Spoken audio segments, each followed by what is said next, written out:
Monday was a big portal domino day. We saw the QBs fall earlier in the week. Then on Thursday, just yesterday, a couple more big ones fell. And Nick Scorton from Purdue, he goes to Texas A&M. And Will Howard, quarterback leaving Kansas State, is headed to Ohio State. I got On3 expert Pete Nakos on to come on talk about some more portal action heading into what could be a big weekend. But before we get going, hit subscribe to the On3 Recruits channel. We cover recruiting. We cover the portal better than anybody. Hit subscribe for me, please. All right.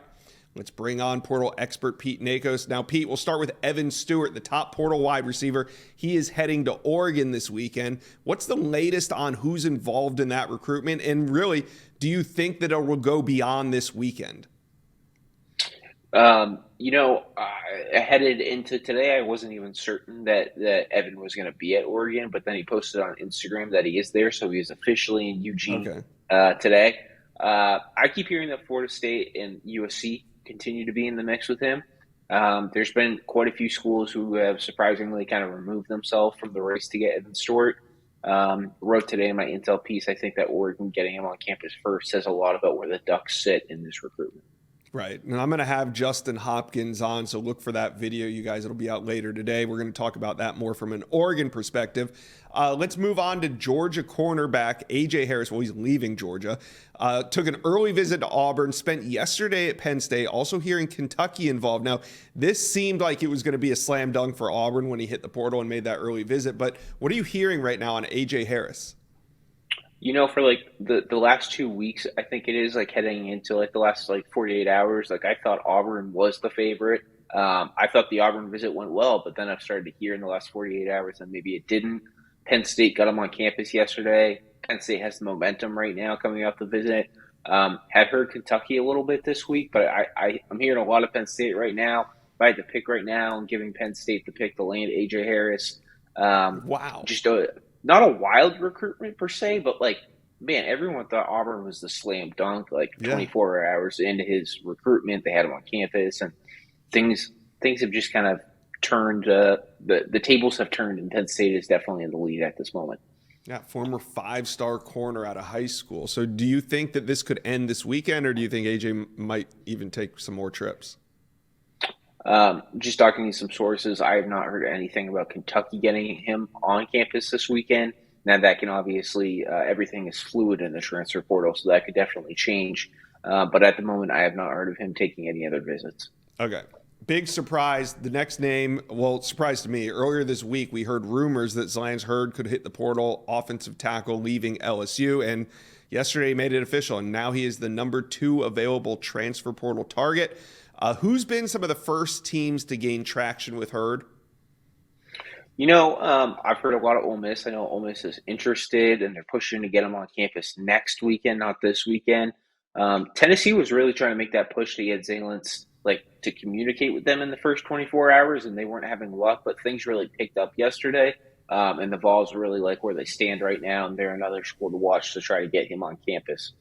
You think there's a chance he could pop up somewhere this weekend?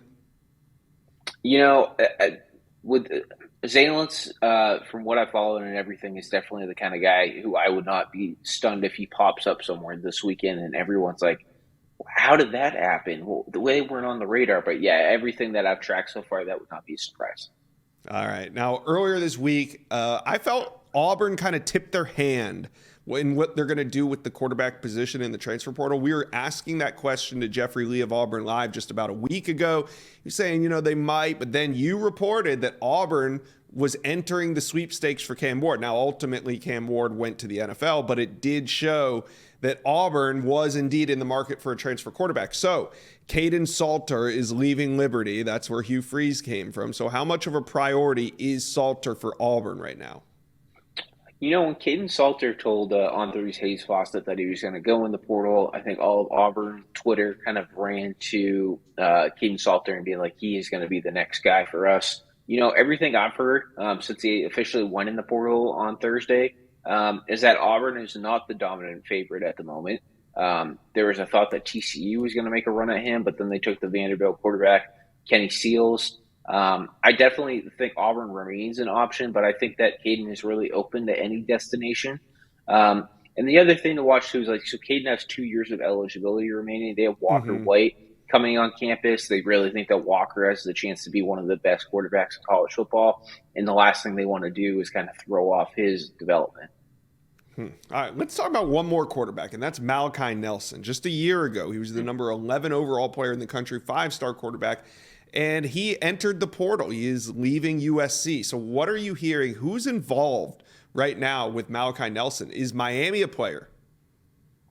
You know, Miami kicked the tires on him even before it kind of broke that Cam Ward was like down to the NFL or Miami. Like that was like a weeks-long thing where Miami had talked to him, but I don't think the Hurricanes are really after him anymore.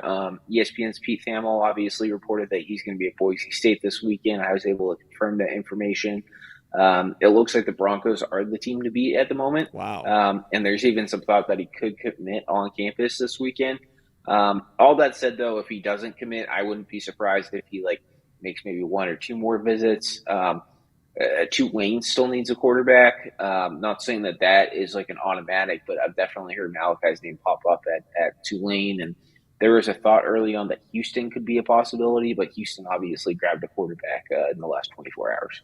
And what about Miami, though? Because we were talking about them with Cam Ward. We were talking about KJ Jefferson, really Will Howard to an extent early on. We were linking Miami to them. But what about now? What can the Hurricanes do when it comes to finding a transfer portal QB? You know, reports surfaced in December that Talia Tungavaloa was kind of looking at maybe getting a 6-year of eligibility. I continue to monitor that situation. If he were to get that 6th year, I think Miami would be a really viable option and maybe the team to beat per se. There's also the UNLV quarterback Jaden Maiava. I believe he was the Mountain West Offensive Player of the Year as a true freshman. I continue to hear Miami pop up in those conversations, but he's also a young guy. Miami's been looking for experience all along. All right. Well, it's going to be an exciting weekend. Pete Nakos, you got a big article up on On3 now, kind of setting the table for everything that's going on in the transfer portal. Thank you for dropping by today on the Inside Scoop. Thanks so much, Josh. Happy to be here. Thank you for watching. If you enjoyed that content, be sure to subscribe to the On3 Recruits channel. We have a new page dedicated only to recruiting.